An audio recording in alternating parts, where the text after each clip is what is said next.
PA 2011100250. Video ini dibuat untuk memenuhi nilai mata kuliah pengambilan keputusan. Di sini saya akan menjelaskan tentang laporan keuangan PT Astra International.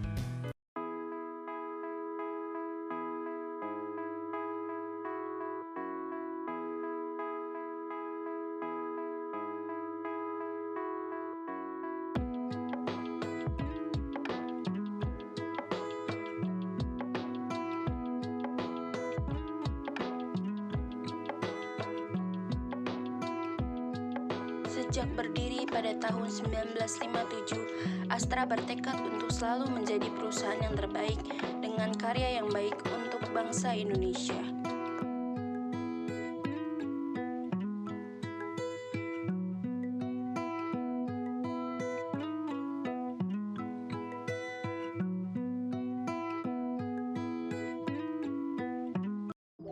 PT Astra International adalah perusahaan yang bergerak di industri otomotif. Astra awalnya merupakan perusahaan dagang kecil di Jakarta yang berdiri pada tahun 1957. Pada tahun 1969, Astra menjadi distributor kendaraan Toyota di Indonesia, dan pada 1970 ditunjuk sebagai distributor tunggal sepeda motor Honda dan mesin perkantoran Xerox di Indonesia. Perusahaan ini telah tercatat di Bursa Efek Jakarta sejak tanggal 4 April 1990. Saat ini mayoritas kepemilikan sahamnya dimiliki oleh Jardine Cycle & Carriage sebesar 50,1%. Jenis perusahaan adalah perusahaan publik. Simbol saham IDX adalah ASII. Industri atau jasa bergerak di bidang otomotif, jasa keuangan, alat berat, pertambangan, konstruksi dan energi, agribisnis, infrastruktur dan logistik, teknologi informasi dan properti. Seperti yang kita lihat, Astra mempunyai perubahan logo di tahun 1999. Astra memiliki filosofi perusahaan. Yang pertama, menjadi milik yang bermanfaat bagi bangsa dan negara. Yang kedua, memberi pelayanan terbaik kepada pelanggan. Yang ketiga, menghargai individu dan membina kerjasama senantiasa berusaha mencapai yang terbaik.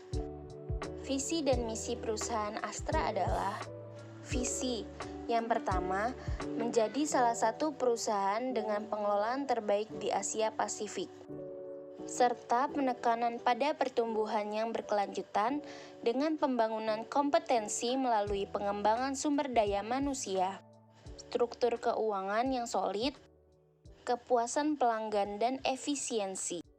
Yang kedua, menjadi perusahaan yang mempunyai tanggung jawab sosial serta ramah lingkungan. Misinya adalah sejahtera bersama bangsa dengan memberikan nilai terbaik kepada stakeholder kami. Selanjutnya kita membahas tentang laporan keuangan. Laporan keuangan adalah laporan yang berisi pencatatan uang dan transaksi yang terjadi dalam bisnis, baik transaksi pembelian maupun penjualan ataupun transaksi lainnya yang memiliki nilai ekonomi dan moneter. Biasanya laporan ini dibuat dalam periode tertentu. Penentuannya ditentukan oleh kebijakan perusahaan, apakah dibuat setiap sebulan sekali atau setiap 1 tahun sekali, ataupun menggunakan keduanya. Laporan keuangan dibuat untuk mengetahui kondisi finansial perusahaan secara keseluruhan, sehingga para stakeholder dan pengguna informasi akuntansi bisa melakukan evaluasi, menggunakan cara pencegahan yang cepat dan tepat jika kondisi keuangan usaha mengalami masalah atau memerlukan perubahan. Manfaat laporan keuangan bagi manajemen perusahaan yaitu memberikan informasi yang digunakan dalam pengambilan keputusan untuk evaluasi usaha yang sedang berjalan, serta melakukan budgeting dan kontrol internal. Berikut ini merupakan laporan keuangan dari PT Astra International, yang dimana ada aset. Aset dibagi menjadi dua, aset lancar dan aset tidak lancar. Ada juga laporan liabilitas serta ekuitas.